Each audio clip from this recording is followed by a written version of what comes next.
Welcome, friends. This is Harshad Parekh inviting you to listen to some of my short writings on philosophy, religion, psychology, spirituality, education, Krishnamurti, and nature. I hope you have a good listening. This is audio tape number 112, Article 735. It is about love and awareness.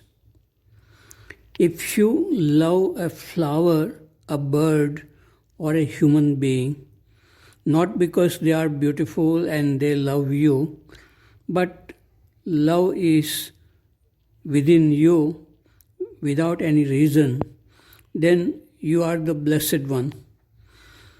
The mind cannot be understood by the thinking mind, but its unfolding can be watched in silent awareness.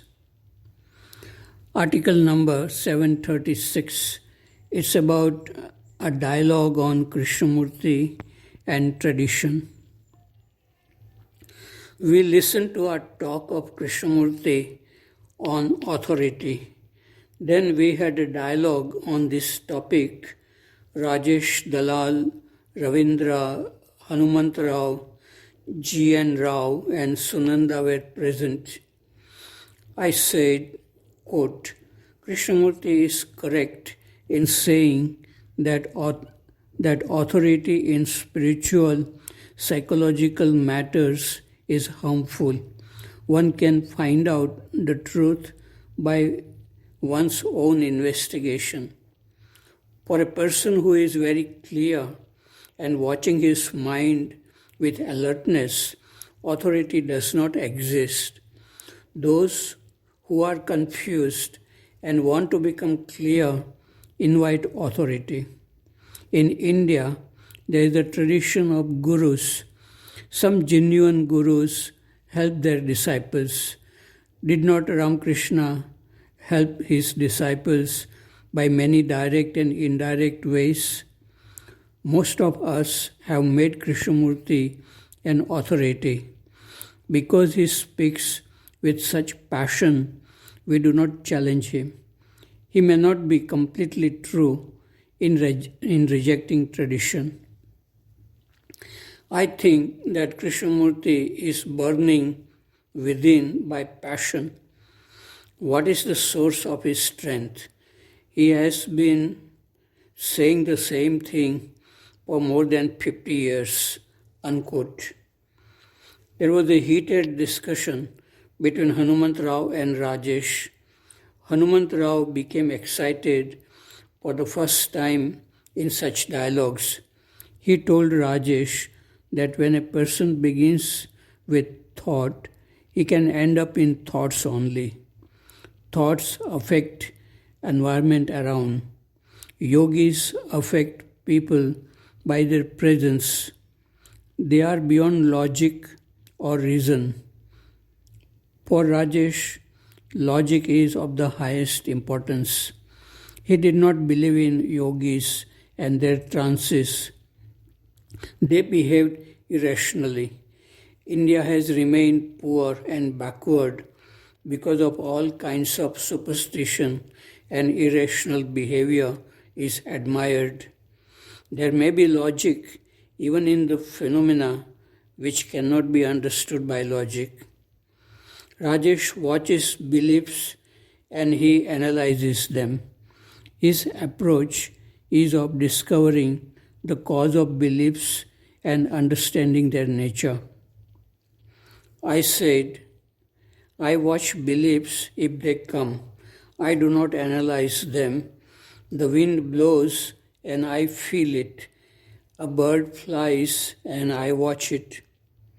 Rajesh said, such an attitude can be dangerous and may lead to carelessness. In Varanasi, there are thousands of believers who believe that God takes care of the universe. The result is that the city has deteriorated culturally and morally. It is crowded and polluted and no one cares about it. Hanuman Rao said, there are some reasons behind this deterioration of our culture.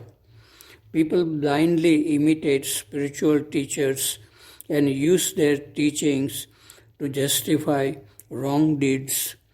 If some great spiritual teacher rolled in mud before being enlightened, his followers would do the same. This was from my diary dated July 14, 1981. Article number 737. It is about love and transformation of brain.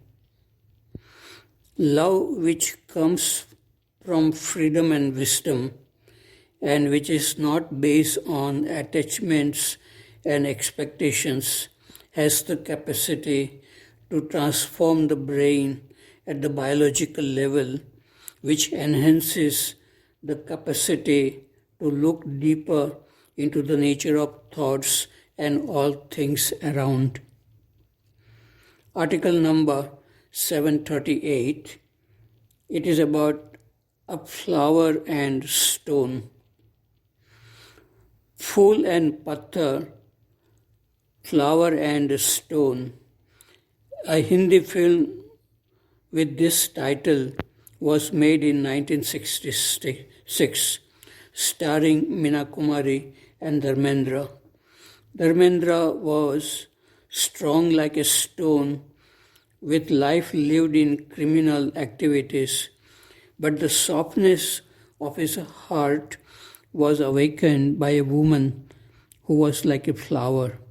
Both of them were nominated for the Best Actor and Actress Award for this film. Article number 739. It is Relationship 1. Satish Kumar has written an interesting book about his experiences. This book is titled You Are, Therefore I Am. In this book, a Jain monk says, quote, there are three kinds of relationships.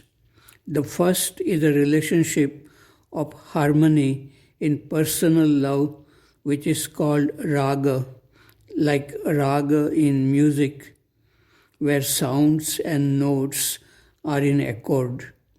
Secondly, there is an abstinence from relationship, in which one deliberately renounces personal love and attachment. This is called virag. This may be a necessary stage, but it is not the ideal, because one is trying to escape from the attachment to relationships. Then there is a third stage, the stage of tranquility, where one is neither attached to nor escaping from relationships.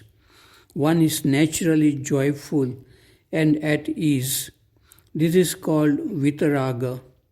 In this state of liberated relationships, one can engage with the world without getting caught up in it.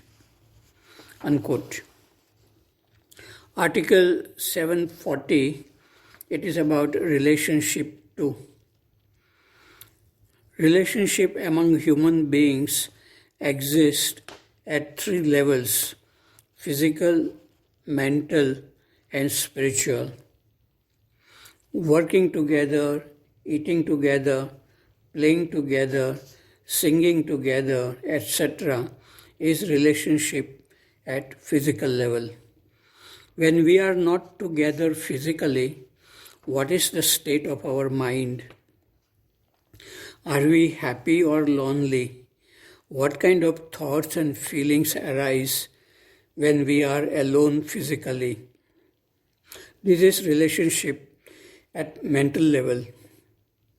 If mental relationship is good, physical relationship will be good too. If there is negativity at mental level, such as fear, anger, jealousy, loneliness, etc., conflicts and unhappiness is bound to arise in physical relationship.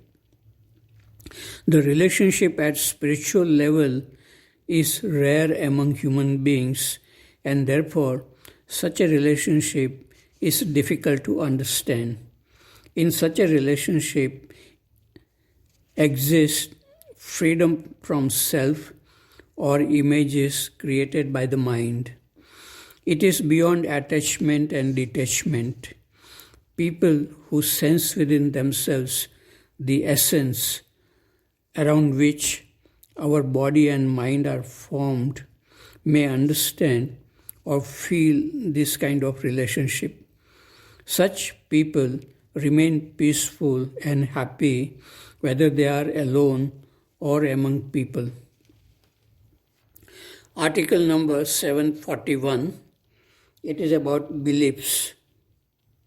In India, to be considered as a great saint, one must be a mystic. He or she must perform miracles, must affect the consciousness of human beings non-verbally. A person may be a great scholar, orator, politician, or a social worker, but that does not make him or her a great person. Beliefs give you strength. A person without belief becomes passive. Krishnamurti is passionate. Probably he believes strongly that all beliefs lead to misery. To me, religious belief is a personal matter. Why should it create conflicts if one is aware that it is a belief only? Ramakrishna believed in Kali and Christ in Father, the God. They did not live miserable lives. They derived their strength, love from their beliefs. This is what I wrote in 1984. Article number 742 is about Dr. Padma Madholkar. Dr. Padma Madholkar lived alone in Uttarkashi after her husband had passed away. She had deep interest in both Krishnamurti and Swami Sivanand of Rishikesh Ashram. She had come to Rajghat Besant School in 1984 when I was teaching there for a year. She was also visiting Rishi Valley School and Sayadri School Study Center in 1990s when I was teaching there.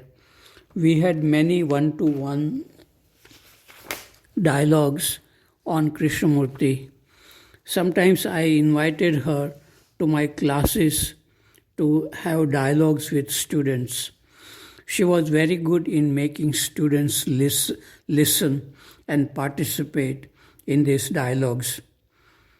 We went for a walk in Rajghat and discussed about mystical experiences of Krishnamurti as described in his biography, The Years of Fulfillment by Mary Lutyens. I asked Padmaji, is there a power outside the mind of human beings which protects humanity? If there is, God exists. Krishnamurti felt that some power was protecting him, but he has denied the existence of God. Is he not contradicting himself? Padmaji said that Krishnamurti denies the belief or concept about God. He has not denied the existence of God. The concept about God is not God. When the mind is not, God is. But who or what feels the existence of God when the mind is not? Does Krishnamurti speak from silence? Is silence eternal or is it temporary silence between two noises? Krishnamurti uses words like otherness, blessings, presence, benediction, sacredness to indicate something which exists, but these words are not the thing which he is trying to convey. In 1979, in Rishi Valley, Krishnamurti felt that he had touched the source of all energy. He called it the ground. There was nothing beyond this ground. In the last year of his life, he was talking about the creation which is most holy.